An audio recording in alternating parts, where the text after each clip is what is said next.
Et si tout ce que vous pensiez savoir sur l'argent était faux? Et si la véritable richesse ne dépendait pas de combien vous gagnez, mais de la façon dont vous pensez? Imaginez deux personnes. L'une gagne beaucoup, mais reste toujours stressée, endettée, insatisfaite. Et l'autre, avec moins de revenus, construit lentement une vie stable, libre et prospère. Quelle est la différence? La réponse se trouve dans la psychologie de l'argent. Selon Napoleon Hill, le succès financier commence dans l'esprit avant d'apparaître dans votre portefeuille. Vos croyances, vos habitudes, vos émotions face à l'argent déterminent votre destin financier bien plus que votre salaire. Dans cette vidéo, vous allez découvrir les mécanismes invisibles qui contrôlent vos finances sans que vous vous en rendiez compte, et surtout, comment les transformer à votre avantage. Si vous voulez passer de la survie à l'abondance, de l'incertitude à la maîtrise, restez jusqu'à la fin. Ce que vous allez apprendre pourrait changer votre relation avec l'argent pour toujours. Leçon 1. Votre état d'esprit crée votre réalité financière. L'architecture de votre compte en banque commence bien avant que vous ne signiez votre premier contrat ou que vous ne lanciez votre première entreprise. Elle prend racine dans les recoins les plus profonds de votre psyché. Ce que nous appelons couramment le mindset financier n'est pas simplement une tournure d'esprit optimiste, mais un système de filtrage cognitif qui détermine quelles informations vous percevez et lesquelles vous ignorez. Si votre logiciel interne est programmé sur la fréquence de la rareté, vous marcherez littéralement à côté de mines d'or sans jamais les voir, car votre cerveau est biologiquement conçu pour valider vos croyances préexistantes. À l'inverse, une mentalité d'abondance agit comme un radar de haute précision, transformant chaque interaction sociale, chaque changement de marché et chaque problème non résolu en une opportunité de création de valeur. La psychologie de l'argent nous enseigne que la peur est le plus grand dissipateur de capital au monde. Lorsque vous croyez intrinsèquement que l'argent est une ressource limitée et fuyante, vous développez un mécanisme de survie qui, paradoxalement, repousse la richesse.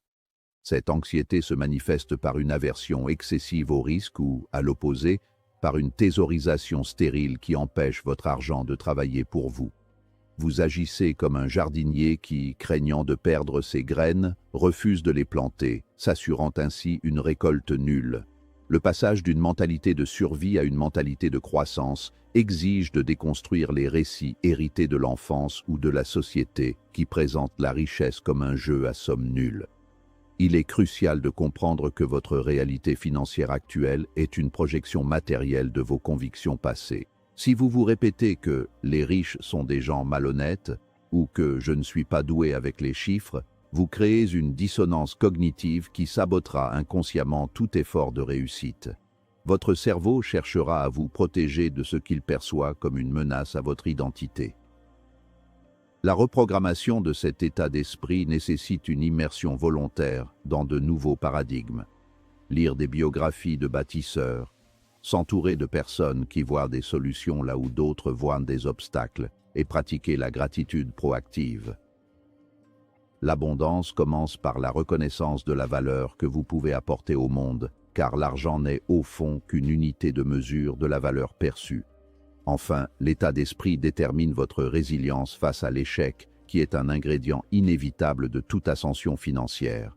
Celui qui possède une mentalité de rareté voit dans une perte financière une confirmation de sa malchance et abandonne. Celui qui cultive une mentalité d'abondance traite la perte comme un coût d'apprentissage, un investissement dans sa sagesse future.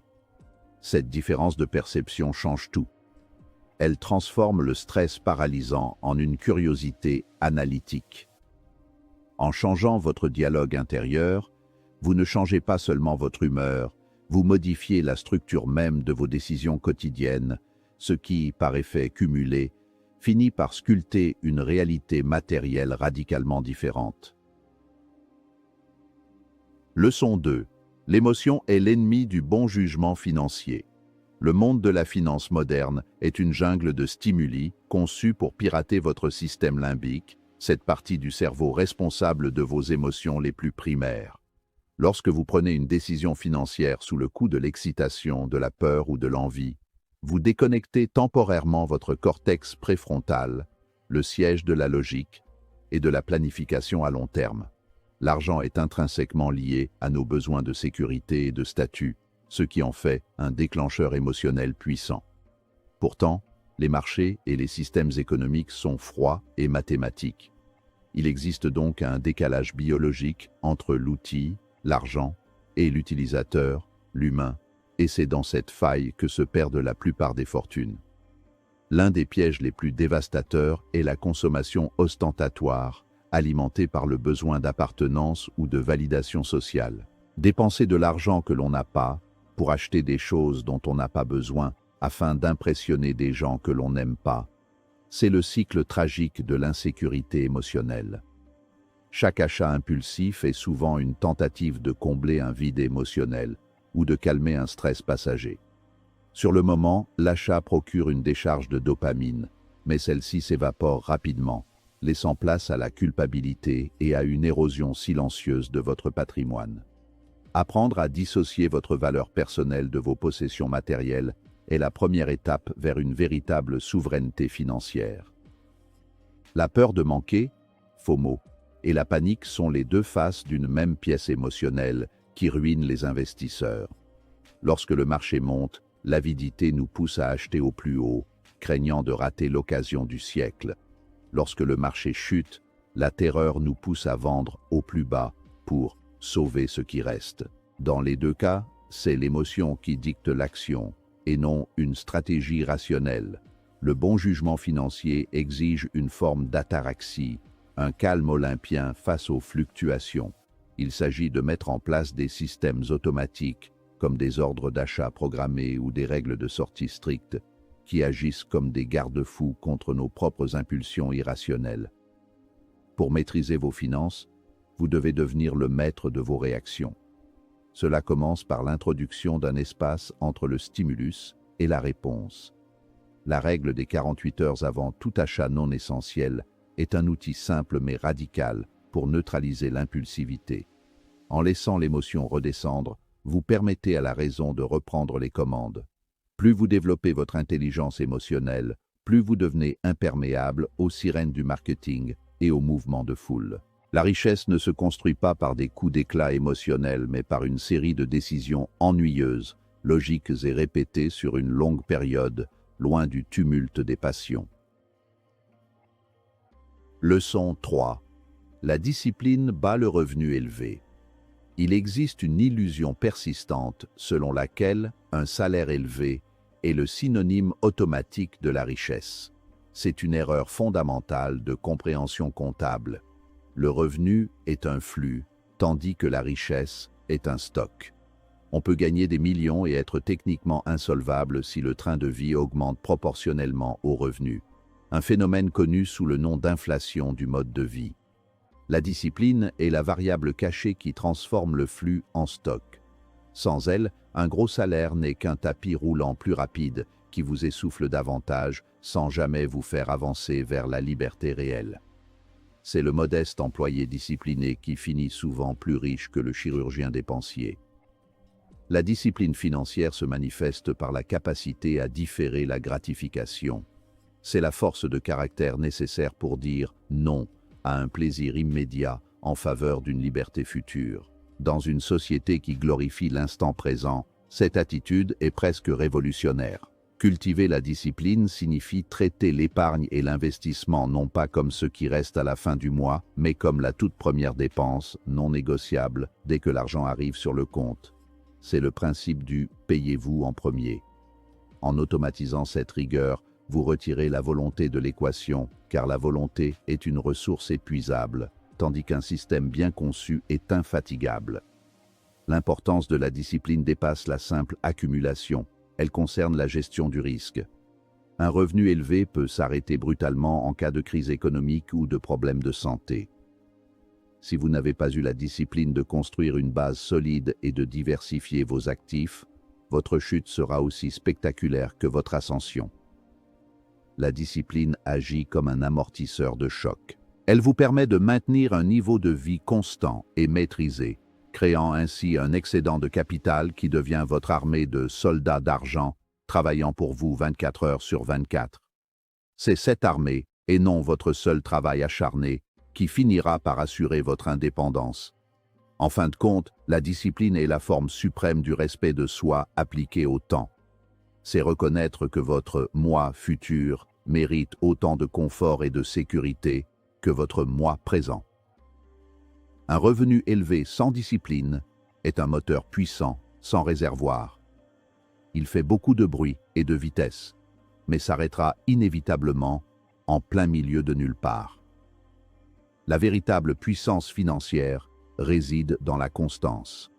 En maîtrisant vos dépenses et en investissant méthodiquement, même avec des revenus modestes au départ, vous activez la force la plus puissante de l'univers financier, les intérêts composés, dont la discipline est le seul et unique carburant efficace.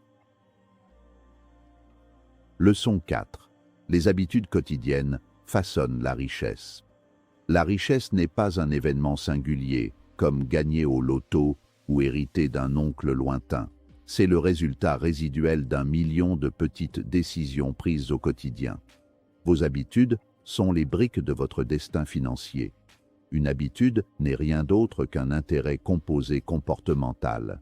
Si vous améliorez vos choix financiers de seulement 1% chaque jour, la progression n'est pas linéaire, mais exponentielle. Qu'il s'agisse de la manière dont vous gérez vos petites dépenses, de votre temps consacré à l'éducation financière ou de votre rigueur à suivre un budget, ces micro-actions s'accumulent pour créer des résultats qui, après quelques années, semblent miraculeux aux yeux des observateurs extérieurs.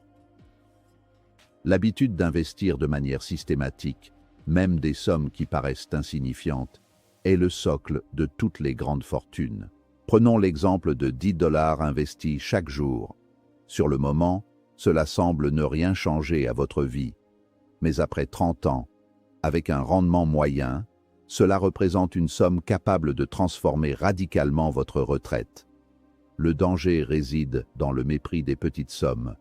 Celui qui néglige les centimes ne verra jamais les millions, non pas parce que les centimes sont précieux en soi, mais parce que l'habitude de les respecter forge une discipline globale. La richesse est un muscle qui se tonifie par la répétition, pas par des efforts sporadiques et désordonnés. L'apprentissage continu est une autre habitude quotidienne cruciale. Le monde économique change à une vitesse vertigineuse et votre capital de connaissances est votre actif le plus précieux. Consacrer 30 minutes par jour à lire sur l'économie, la psychologie des marchés ou de nouvelles compétences génératrices de revenus est une habitude qui paie des dividendes infinis. En devenant chaque jour un peu plus compétent, vous augmentez votre valeur sur le marché et votre capacité à identifier des opportunités que les autres ignorent. L'ignorance est la taxe la plus élevée que vous puissiez payer. L'éducation quotidienne est la meilleure stratégie d'évasion fiscale intellectuelle. Enfin, l'habitude de l'audit personnel permet de garder le cap. Prendre quelques minutes chaque soir pour noter ses dépenses ou chaque semaine pour réviser ses investissements crée une conscience financière aiguë. Cette vigilance empêche les dérives et permet de corriger la trajectoire avant que les petites erreurs ne deviennent des catastrophes. Les riches ne sont pas ceux qui ne font jamais d'erreurs, mais ceux qui ont l'habitude de les repérer et de les corriger rapidement. En transformant la gestion de l'argent en une routine aussi naturelle que de se brosser les dents, vous retirez la charge mentale de la finance, laissant la place à la créativité et à l'expansion de votre empire. Leçon 5. La clarté des objectifs attire l'argent. L'argent est une énergie neutre qui a besoin d'une direction claire pour être efficace. Sans un objectif précis, l'argent a tendance à se dissoudre dans les futilités du quotidien, s'écoulant par les fissures des plaisirs éphémères. La clarté agit comme une lentille convergente qui concentre les rayons épars de vos efforts financiers en un faisceau laser capable de percer les obstacles les plus résistants. Lorsque vous savez exactement pourquoi vous accumulez du capital, que ce soit pour acheter votre liberté, financer l'éducation de vos enfants ou bâtir une œuvre philanthropique, chaque franc sur votre compte acquiert une identité et une mission. Cette intentionnalité change radicalement votre relation à la dépense. Avoir une vision claire crée une tension créatrice entre votre situation actuelle et votre destination souhaitée. Cette tension est un puissant moteur de motivation. Quand votre objectif est flou, la tentation de succomber à une dépense impulsive est forte, car la récompense immédiate l'emporte sur un futur mal défini. Mais quand vous visualisez avec précision votre objectif financier, l'achat inutile n'est plus un petit plaisir, il devient un obstacle concret qui vous éloigne de votre rêve. La clarté transforme la discipline, qui peut sembler punitive, en une stratégie de victoire enthousiasmante. Vous n'êtes plus en train de vous priver, vous êtes en train d'investir dans votre vision. La clarté des objectifs permet également de filtrer les opportunités. Dans un monde saturé d'informations et de propositions d'investissement miracles, savoir ce que l'on veut permet de dire non avec assurance à tout ce qui ne s'aligne pas avec sa mission. Un objectif clair définit votre horizon temporel et votre tolérance au risque. Si votre but est de générer un revenu passif dans 5 ans, votre stratégie sera radicalement différente de celle visant à construire un héritage sur 30 ans. Sans cette boussole, vous êtes condamné à suivre les modes, changeant de direction au moindre vent contraire, ce qui est la recette parfaite pour la stagnation financière. Pour attirer l'argent, il faut lui donner un foyer et une fonction. L'univers financier semble conspirer en faveur de ceux qui ont un plan. Cela s'explique par la psychologie. Une personne avec un objectif clair est plus attentive, plus proactive et plus audacieuse. Elle ne cherche pas seulement de l'argent, elle cherche les moyens de réaliser sa vision. Cette clarté se communique à vos partenaires, à vos clients et à vos investisseurs, créant un cercle vertueux de confiance et d'opportunités. Écrivez vos objectifs, chiffrez-les, donnez-leur une échéance. Ce simple acte de formalisation est le premier pas de la transformation d'une idée abstraite en une réalité matérielle tangible. La gestion de l'argent n'est pas simplement une question de chiffres, c'est une question de psychologie. Comme l'enseigne Napoleon Hill, la richesse commence dans votre esprit avant de se matérialiser dans votre vie. Lorsque vous transformez votre manière de penser, vous transformez vos résultats. Beaucoup de gens passent leur vie à chercher des stratégies complexes pour gagner plus, sans jamais comprendre que leur plus grand obstacle est intérieur. La peur, le doute, le manque de discipline, voilà les véritables ennemis de votre réussite financière. Mais la bonne nouvelle, c'est que vous avez le pouvoir de changer cela. Commencez aujourd'hui. Observez vos pensées, corrigez vos habitudes, fixez des objectifs clairs et surtout, engagez-vous à devenir une personne capable de gérer et de multiplier l'argent. Rappelez-vous, la richesse durable ne se construit pas par hasard. Elle se construit avec intention, patience et maîtrise de soi. Si vous appliquez ces principes, vous ne verrez pas seulement votre compte bancaire évoluer, vous verrez toute votre vie changer.